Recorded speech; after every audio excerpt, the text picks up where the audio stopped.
श्रीब्रह्मपुराणम् अथ पञ्चत्रिंशोऽध्यायः।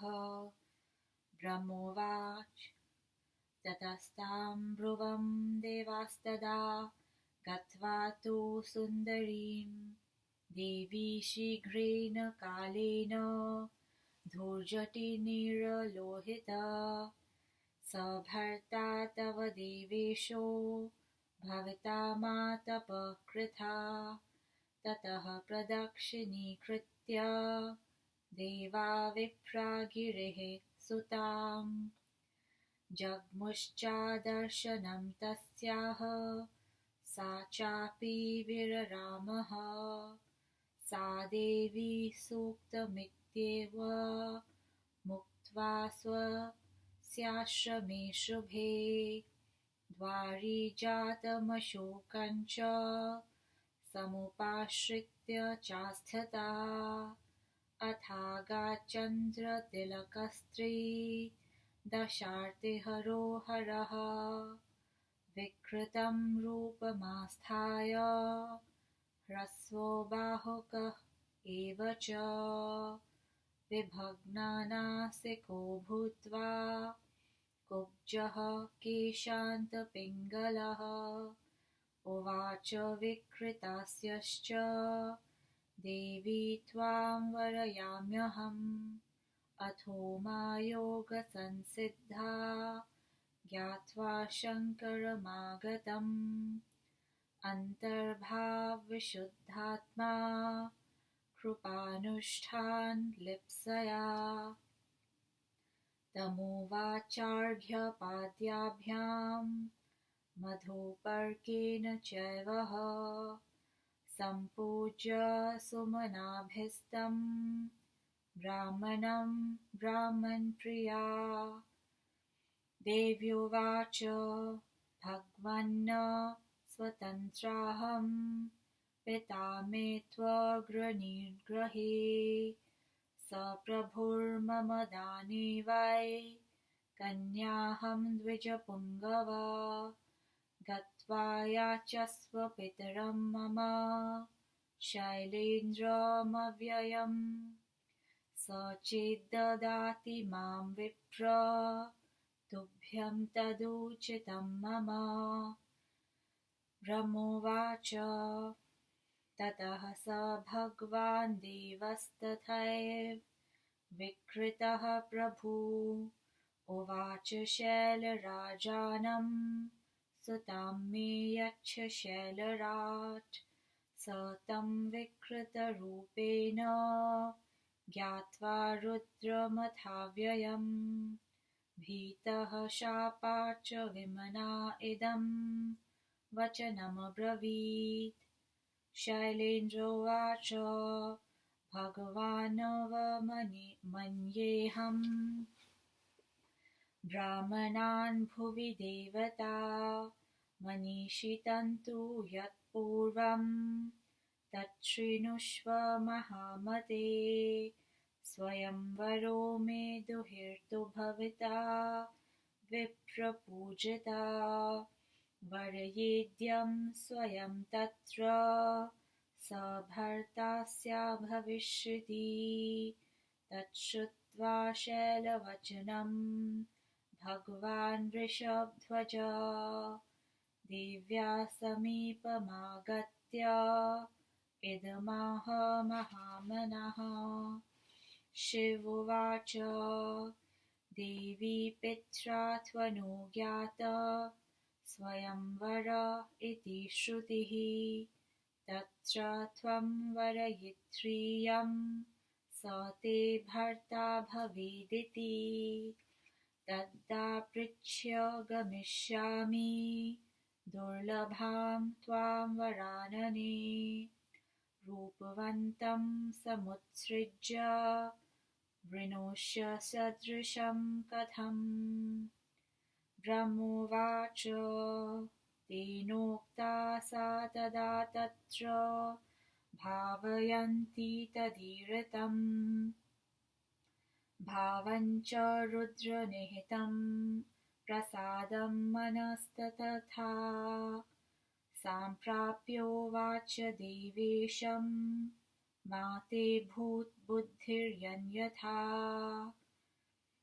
अहं त्वां वरयिष्यामि नाद्भूतं कथञ्चन अथवा तेऽस्ति सन्देहो मयि विप्र कथञ्चन इहैव त्वां महाभाग वरयामि मनोगतम् ब्रह्मोवाच गृहीत्वा स्तवकं सातु हस्त्याभ्यां तत्र संस्थिता स्कन्धे शम्भो समाधाय देवी प्राह वृतोऽसि मे ततः स भगवान् देवस्तया देव्या वृतस्तदा उवाच तमशोकं वै वाचा सञ्जीवयन्निव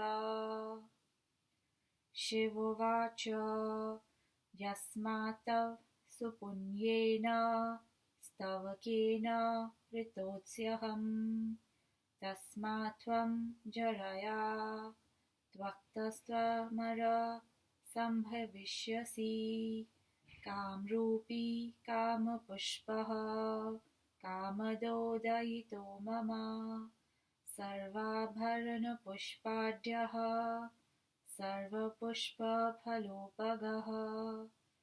सर्वान् भक्षकश्चैव अमृतस्वाद एव च सर्वगन्धश्च देवानां भविष्यसि दृढप्रियः निर्भयः सर्वलोकेषु भविष्यसि सुनिवृत्तः आश्रमं वेदमत्यर्थं चित्रकूटेति विश्रुतं यो हि यास्यति पुण्यार्थी सोऽश्वमेधं वाप्स्यति यस्तु तत्र मृतश्चापि ब्रह्मलोकं स गच्छति यश्चात्र नियमैर्युक्तः प्राणान् सम्यक् परित्यजेत् स देव्यास्तपसा युक्तो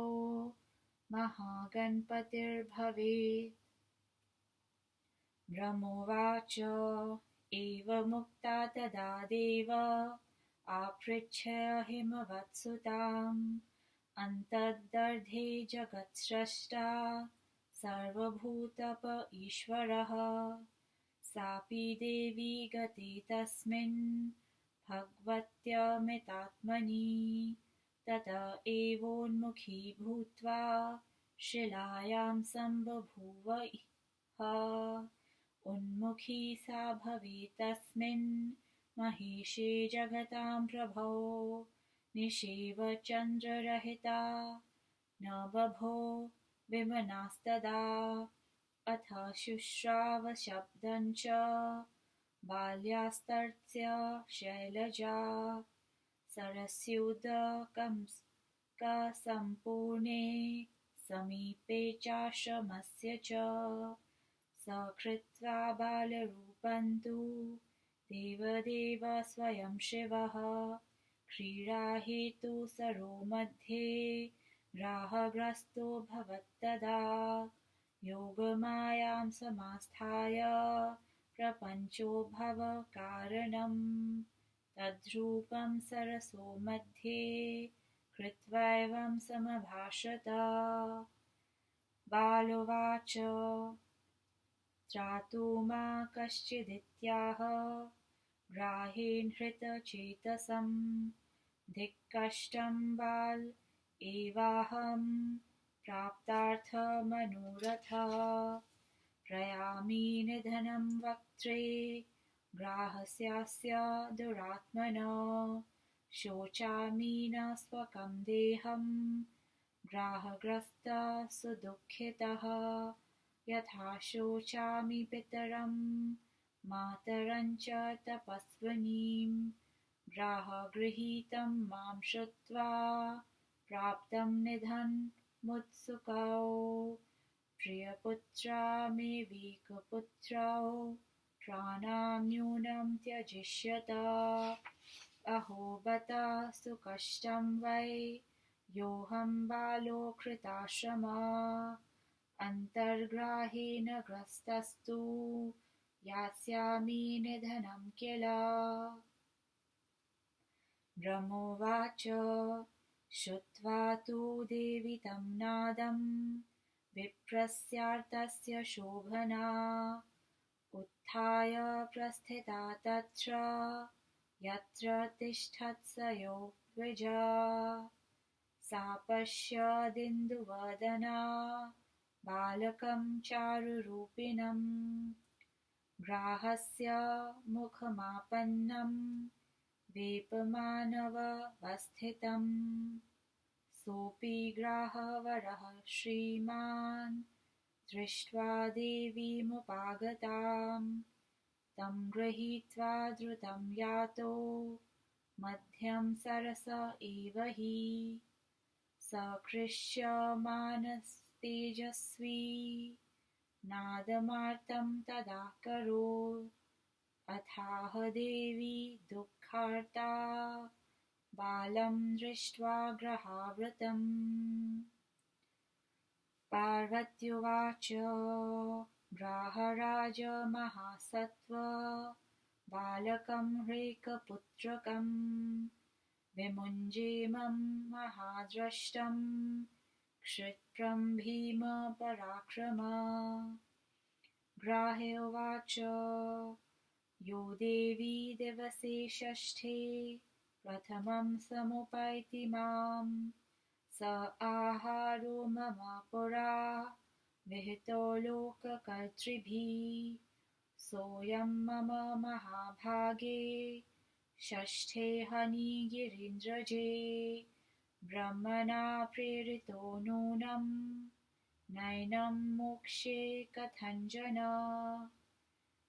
देव्योवाच यन्मया हिमवृच्छृणे चरितं तप उत्तमं तेन बालमिमं मुञ्च ग्राहराज नमोऽस्तु ते ग्राह उवाच मा व्यवस्तपसो देवी भृशं बालेषु भानने यद्ब्रवीमि कुरु श्रेष्ठे तथा मोक्षं व्याप्स्यसि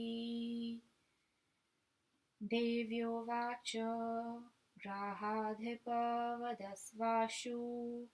यत्सतामविगर्हितं तत्कृतं नात्र सन्देहो यतो मे ब्राह्मणप्रियः ग्राह उवाच यत्कृतं वै तपः किञ्चिद् भवत्या स्वल्पमुत्तमं तत्सर्वं मे प्रयच्छाशु ततो मोक्षं वाप्स्यसि देव्योवाच जन्म प्रभृति यत् पुण्यं महाग्राह कृतं मया तत्ते सर्वं मया दत्तं बालं मुञ्ज महाग्रह ब्रह्मोवाच प्रज्ज्वलाल ततो ग्राहस्तपसा तेन भूषित आदित्य इव मध्याह्ने दुर्निरीक्षयस्तदाभवत् उवाचैवं तुष्टात्मा देवीं लोकस्य धारिणीं ग्राह उवाच देवी किं कृत्यमेतत्ते सुनिश्चित्य महाव्रते तपसोऽप्यर्जनं दुःखं तस्य त्यागो न शस्यते गृहान्तप एवं त्वं बालं क्षेमं समुद्यमे तुष्टोऽस्मि ते विप्रभक्त्या वरं तस्माददामि ते सात्वैव मुक्त्वा ग्राहेण उवाचेदं महाव्रता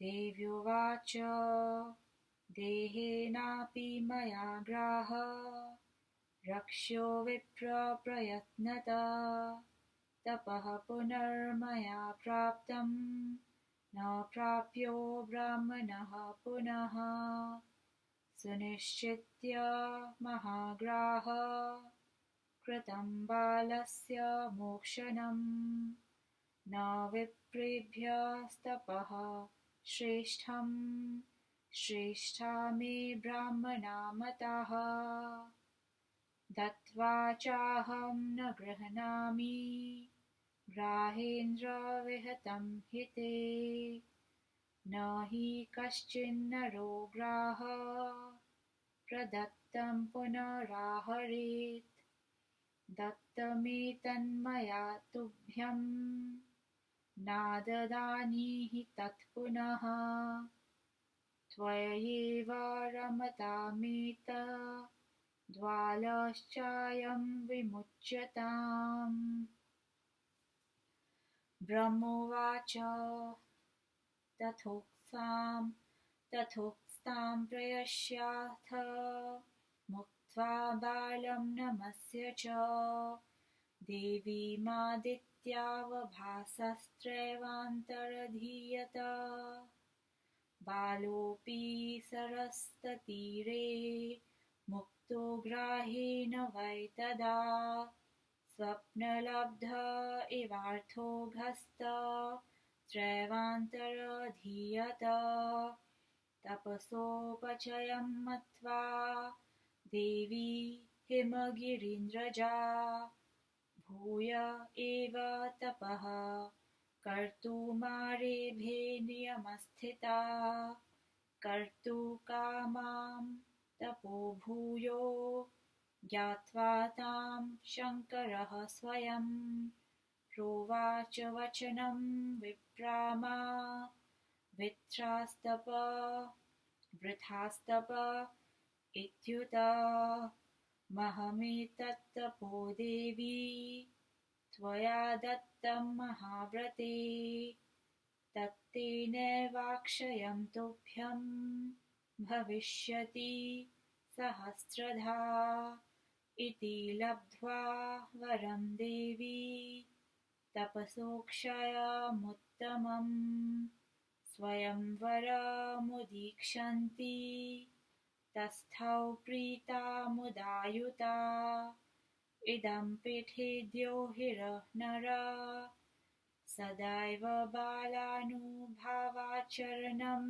हि शम्भोः स देहभेदं समवाप्य पूतो भवेत् गणेशस्तु कुमारतुल्यः इति श्रीब्रह्मे महापुराणे स्वयंभूऋषिसंवादे पार्वत्या सत्त्वदर्शनं नाम पञ्चत्रिंशोऽध्यायः।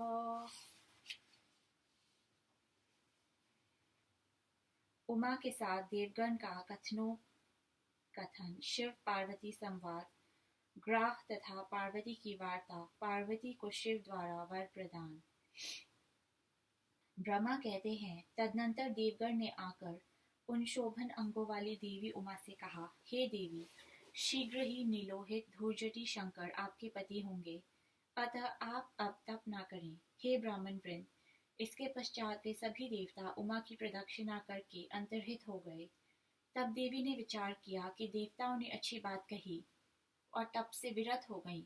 उनके आश्रम के द्वार पर एक अशोक वृक्ष था, वे उस वृक्ष के नीचे रहने लगी।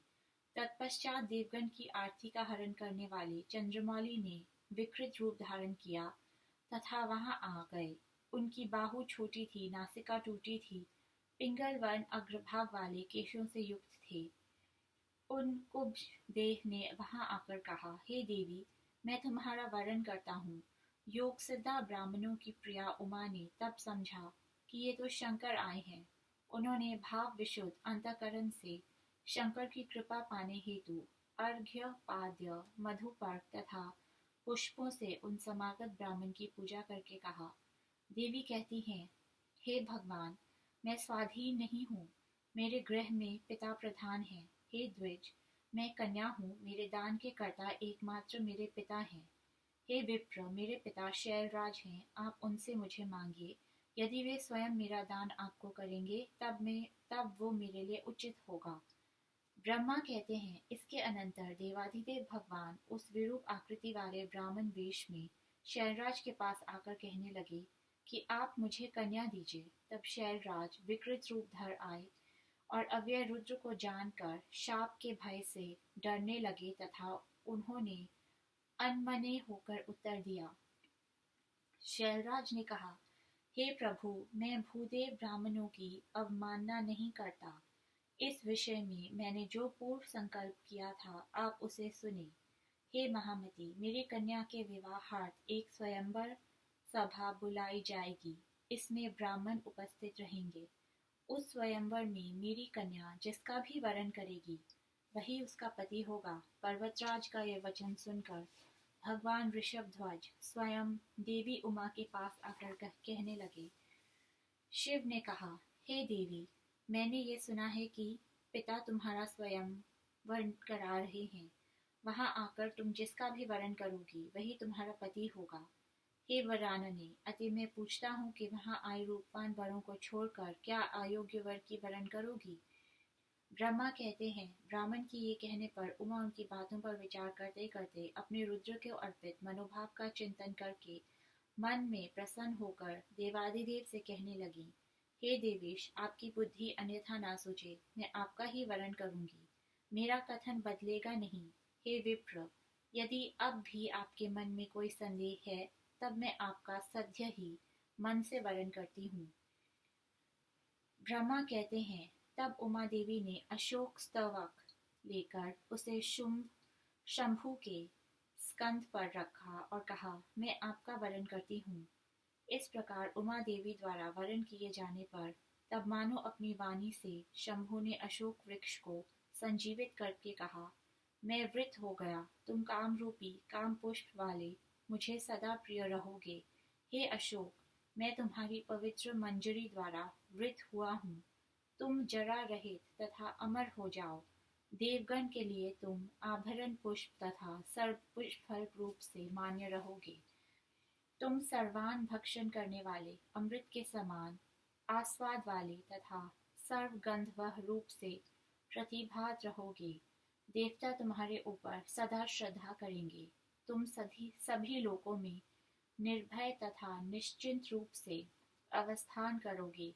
ये आश्रम चित्रकूट कहा जाएगा।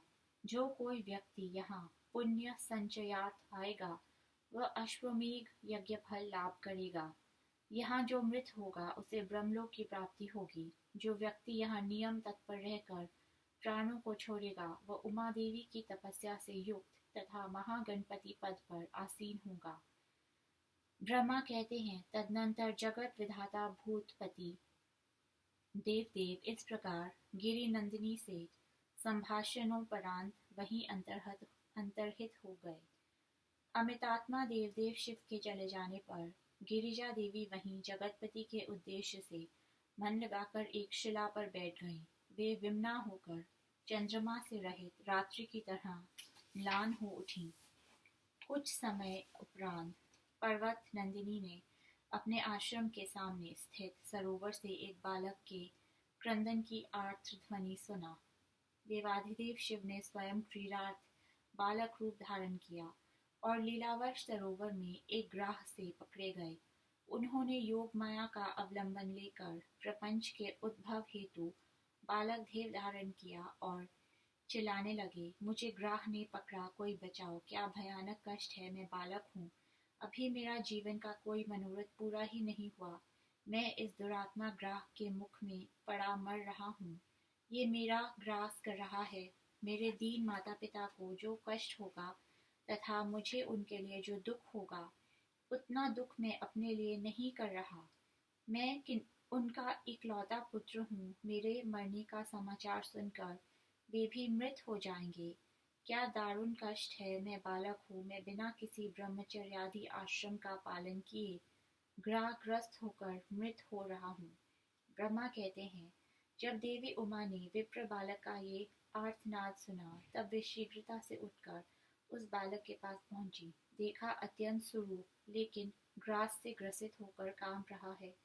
ग्राह ने भी जब उमा को आते देखा, तब वो शीघ्रता से बालक को खींचता सरोवर के बीच ले गया। यद्यपि बालक तेजस्वी था, तथापि ग्राह के खींचने जाने के कारण चिल्लाने लगा। भगवती ये देखकर दुखी मन से कहने लगी, हे महासत्व ग्राहराज, मैं इस बालक को छोड़ दो। महान दांतों वाले, हे भीम विक्रम, इसे छोड़ो, ये माता पिता का इकलौता पुत्र है। ग्राह ने कहा, हे देवी, दिन की छठी बेला में जो मेरे पास आता है, मैं उसका आहार करता हूँ। पूर्व काल में लोककर्ता ने हमारे संबंध में यही व्यवस्था की। हे शैल नंदिनी महाभागे, ये मेरे पास दिन के छठी बेला में आया। निश्चित रूप से ब्रह्मा ने ही इसे भेजा है। मैं किसी भी प्रकार से इसे नहीं छोड़ सकता। देवी कहती है, हे ग्राहराज, मैं तुमको नमस्कार करती हूँ। मैंने हिमालय शिखर पर जो उत्तम तप किया है, उसके बल से तुम इसे छोड़ो। ग्राह कहता है, हे देवी शुभे, तुम अपने तप का व्यय मत करो। यदि तुम मेरा कथन मानो, तब मैं इसे छोड़ दूंगा। देवी कहती है, हे ग्राहपति, ब्राह्मण मुझे प्रिय है, अतः साधुजन सम्मत जो कार्य है कहो। मैं ब्राह्मण बालक के रक्षार्थ वही करूंगी। ग्राह कहता है, तुमने जो कुछ उत्तम तप किया वह सब मुझे अर्पित करो, मैं बालक को छोड़ दूंगा। देवी कहती है, हे महाग्राह, मैंने आजन्म से कुछ पुण्य संचय किया है, सब तुमको अर्पित करती हूँ, तुम इसे छोड़ दो। ब्रह्मा कहते हैं, पर्वत नंदिनी के ये कहते ही ग्राह उस तपह प्रभाव से प्रदीप्त हो उठा। मध्याह्न सूर्य के समान उसकी आकृति दुर्लक्ष्य सी हो गई। उसे प्रसन्न होकर लोकधारिणी शैलसुता उमा ने कहा, ग्राह ने कहा, हे देवी, तुमने ये क्या किया? विचार करके देखो।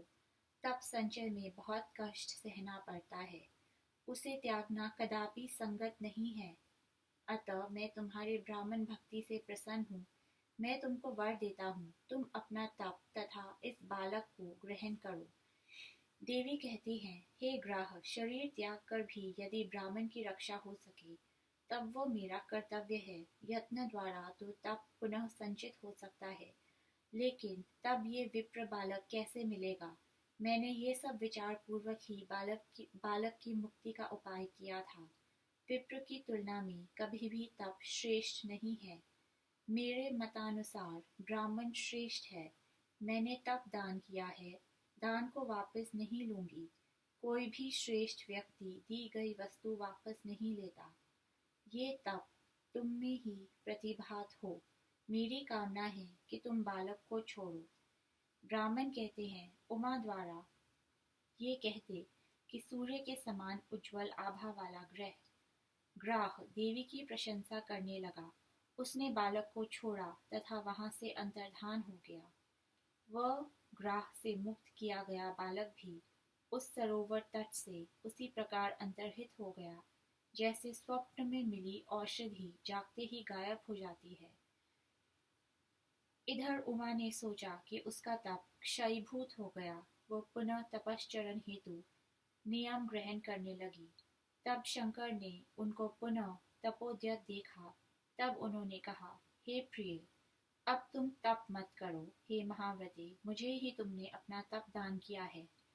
इस दान के फल स्वरूप तुम्हारा तप 1000 गुना बढ़ गया।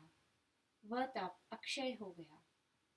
गिरिजा ने इस प्रकार तप का अक्षयत्व प्राप्त किया तथा अपना स्वयंवर देखने हेतु प्रेम पूर्वक रहने लगी।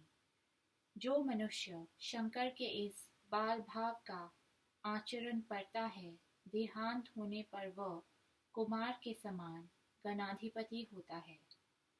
पंचत्रिंश अध्याय समाप्त।